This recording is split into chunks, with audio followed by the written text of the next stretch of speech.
10월 30일 주일 새벽예배 본문의 말씀은 시편 49편 말씀이 되겠습니다. 시편 49편 1절로 20절까지 말씀을 통해서 주일에 주시는 하나님의 은혜를 함께 나누도록 하겠습니다. 사실 오늘은 종교개혁 주일입니다. 믿음의 선배들이 목숨을 걸고 종교개혁을 해서 문 영혼들에게 하나님의 은혜와 사랑과 구원의 길을 방법을 알려주려고 노력했던 것을 기념해서 지키는 주일인데 한국에서 안타까운 소식을 뉴스로 접했습니다.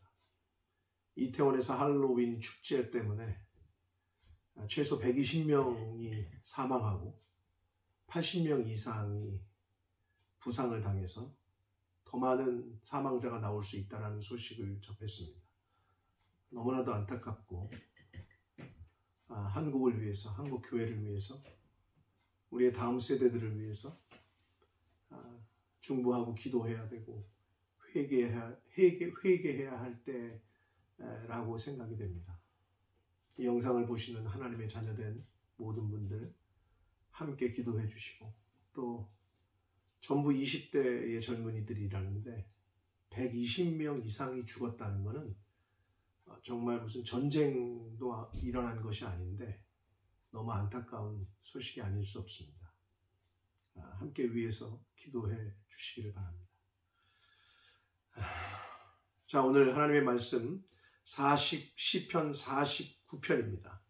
시편 49편은 성경에서 고라자손의 시라고 우리에게 알려주고 있고 내용상 지혜의 시로 분류가 됩니다. 자, 그래서 시편 49편은 마지막 세대 종말론적인 관점에서의 재물을 쫓는 자의 우매함을 지적하고 권면하는, 예수님께서 말세에는 이제 하나님과 재물 이 두 가지를 비교하시면서 겸하여 섬길 수 없다라고 말씀하셨습니다.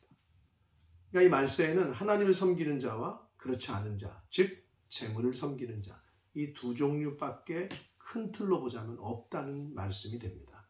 그래서 시편 49편의 말씀, 이 재물을 쫓는 어리석음, 인생의 하나님이 아니라 재물을 쫓고 따르는 그런 인생의 어리석음과 그에 따른 권면의 말씀, 경고의 말씀을 49편에서 주시는데, 오늘 이 주일 아침에 주시는 은혜를 본문을 한 절씩 보시면서 함께 은혜를 나누도록 하겠습니다. 1절입니다. 뭇 백성들아 이를 들으라, 세상의 거민들아 모두 귀를 기울이라 라고 말씀합니다. 그러니까 이 세상에 있는 모든 사람은 들으라는 거예요. 귀를 기울이라는 거예요.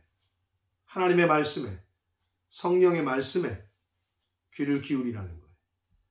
2절, 귀천 빈부를 막론하고 다 들을지어다. 돈이 있건 돈이 없건, 잘난 사람이건 못난 사람이건, 높은 지위를 갖고 있는 사람이건 그렇지 않은 사람이건 다 들으라는 거예요. 사랑하는 성도 여러분, 진리를 들어야 삽니다. 하나님의 말씀을 들어야 삽니다. 세상의 소리에 귀를 기울이지 마시고 하나님의 말씀에, 진리에 귀를 기울이는 저와 여러분 되시길 축복합니다. 3절, 내 입은 지혜를 말하겠고 내 마음은 명철을 작은 소리로 읊조릴 것이다 라고 말씀합니다.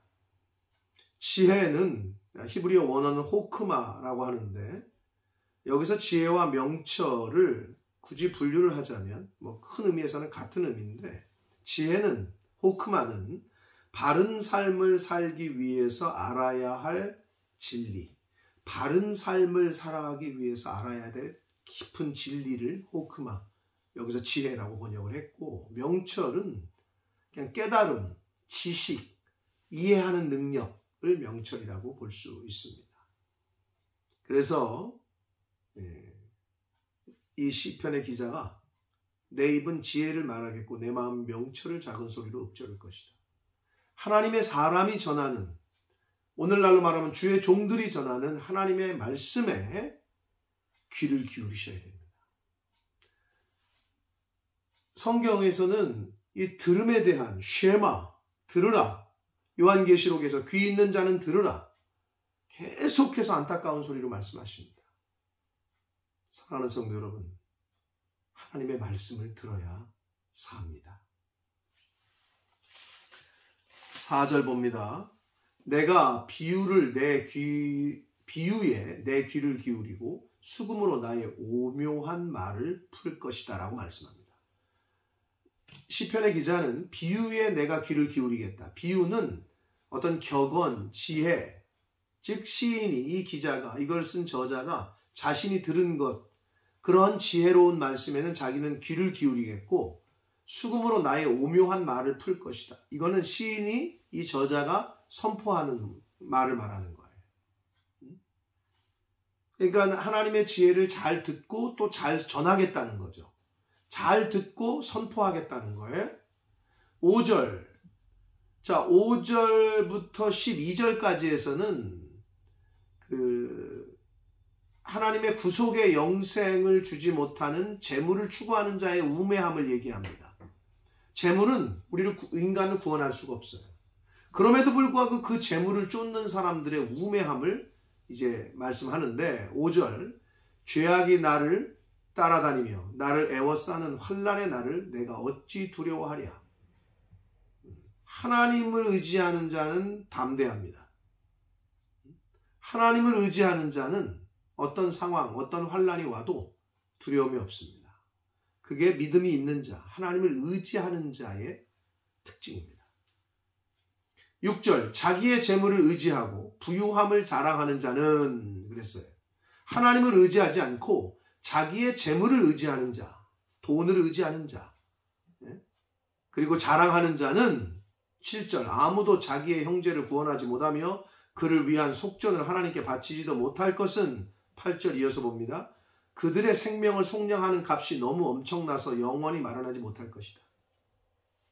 여러분, 한 사람의 생명을 얼마의 돈으로 매기시겠습니까?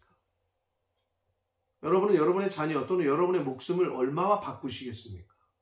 사실은 재물로는 바꿀 수가 없습니다. 그 값을 마련하지 못한다고 성경은 말씀합니다. 재물로는 사람이 구원함을 받을 수 없습니다.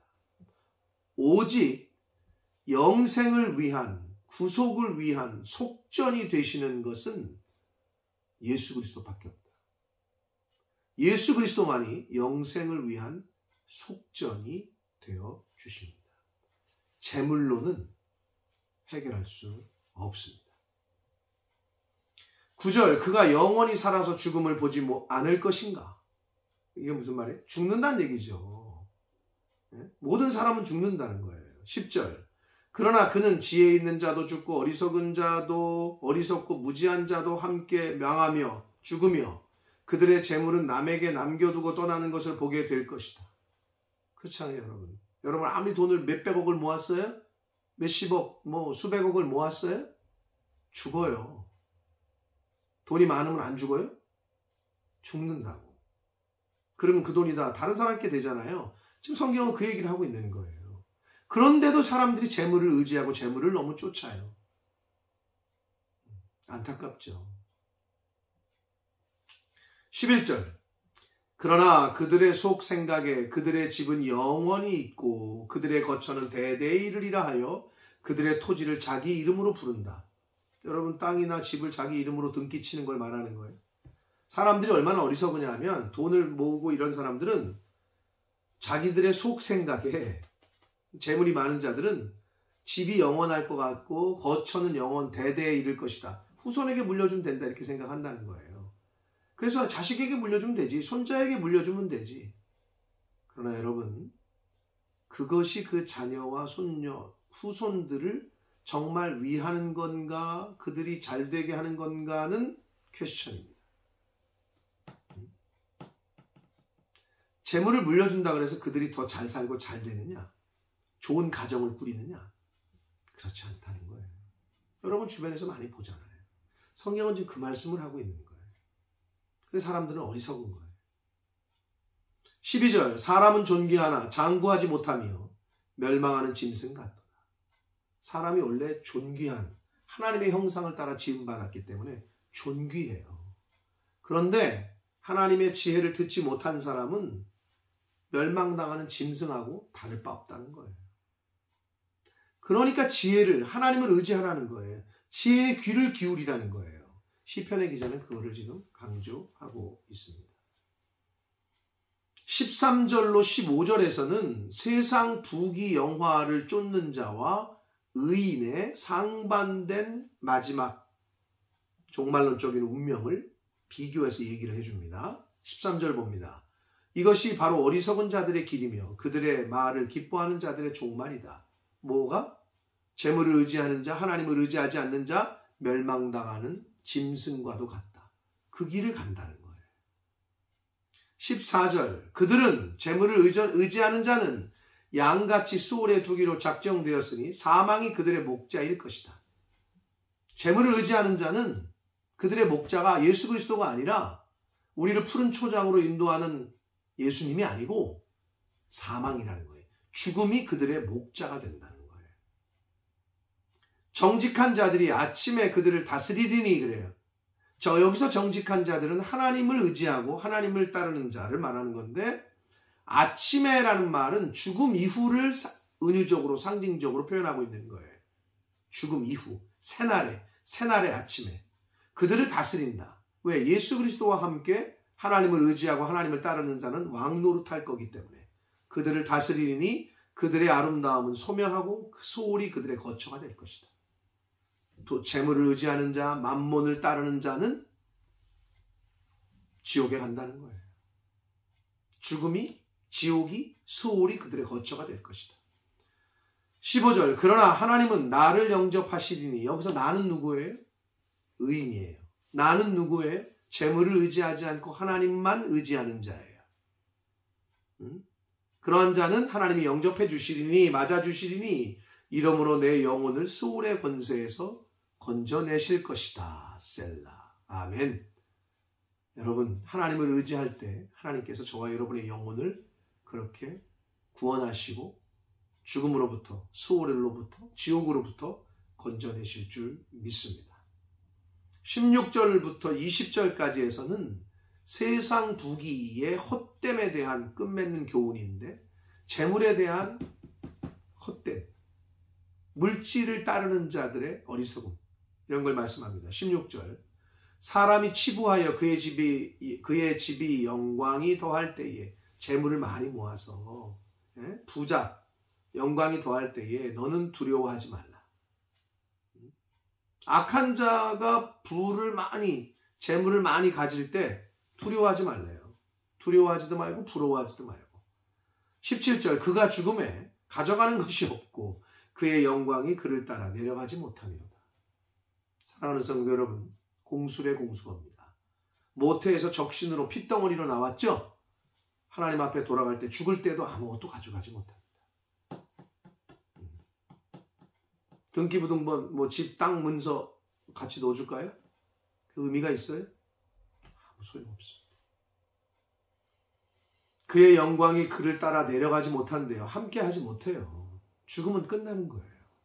18절, 그가 비록 생시에 자기를 축하하며 스스로 좋게 함으로 사람들에게 칭찬을 받아도 이 세상 살아있는 동안에, 19절, 그들은 그들의 역대 조상들에게로 돌아가니니 죽는다는 거예요. 영원히 빛을 보지 못할 것이다. 하나님을 의지하지 않고 재물을 쫓는 자의 마지막이에요. 영원히 빛을 보지 못한다는 거예요. 빛은 생명입니다. 즉 영원한 죽음에, 지옥불에 떨어진다는 걸 말씀합니다. 20절, 존귀하나 깨닫지 못하는 사람은 멸망하는 짐승 같도다. 12절의 말씀을 다시 한번 반복해서 강조합니다. 사람은 존귀합니다. 그러나 깨닫지 못하는 사람은 멸망하는 짐승과 같습니다. 사랑하는 성도 여러분, 하나님의 말씀을 들어야 삽니다.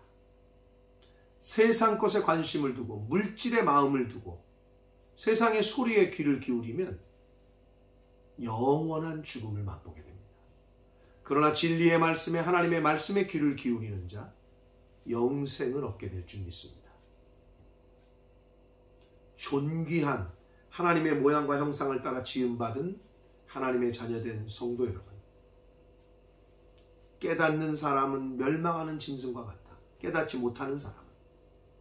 바라기는 진리의 영으로 성령으로 깨닫는 사람이 되셔서 하나님의 말씀에 귀를 기울이고 이 물질 만능주의에 하나님만 의지하는 그러한 삶을 사시는 저와 여러분이 되시기를 예수 그리스도 이름으로 축복합니다. 기도하겠습니다.